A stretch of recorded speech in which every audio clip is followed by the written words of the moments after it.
Hi, my name is Jan Freitag with Smith Travel Research. Last week I had the opportunity to speak at the leading hotel of the world revenue management conference in Bonn, Germany. And I thought it might be appropriate to share a little bit of the findings of the state of the luxury hotel industry with you today.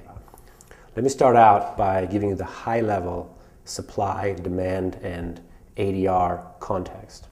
As you see on this chart, the number of rooms sold for luxury properties across the globe has increased quite nicely. It's a very nice rebound from the pretty strong declines that we saw throughout the global recession. What's interesting to note is that a few of the areas came into the recession a little later and came out of it a little bit later.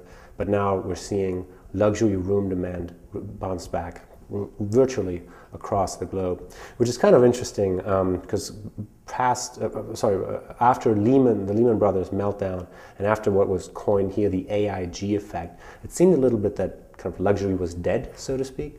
But that's really not the case, as you can see very clearly in these demand charts. Following that strong demand increase that we see right now, and also that we saw in 2005, 2006, and 2007, obviously got a lot of people interested in the luxury space. So in this chart, we're looking at the supply growth, and not surprisingly, a lot of new supply rooms. So there are a lot of new rooms coming into the luxury segment across the globe. Europe is a little bit of an exception. You see the Latin American number is spiking up a little bit. That's based off of a very, very low base. But those are the new battlegrounds. If you're looking at Asia Pac, MEA, and obviously South America. So a lot of money flowed in, and we're seeing a lot of new rooms, which will be with us for quite a while. Then looking at the other major trend in luxury hotels, obviously, how are room rates trending? And what you can see here quite nicely is that, yes, there was discounting and it was rampant across the globe.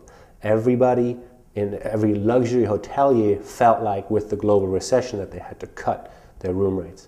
Unfortunately, what we're seeing today is that, yes, there are some increases in ADR for luxury rooms, but unfortunately, they're not yet making up the discounts that we saw in 2008, 9, and in some instances in 2010. It'll be very interesting to see how 2011 develops and how we're moving into 2012.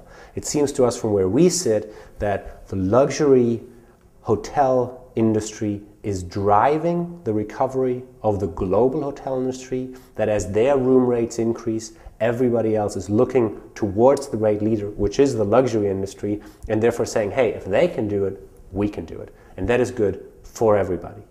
But so far, globally, we're not seeing a whole lot of signs of life on the room rate front, but with these strong increases in demand, we think it's only a question of time, and we actually expect this to happen throughout 2011, that we're seeing very, very, very strong ADR growth rates. Certainly in 2012 is what we're expecting. Those were some high-level comments about the state of the luxury hotel industry. So to recap, we see strong supply growth, but we see even stronger demand growth. And we're seeing some signs of life on the ADR front, and we're expecting that to further happen throughout 11 and 2012. All these charts are available, as always, on hotelnewsnow.com. Thank you.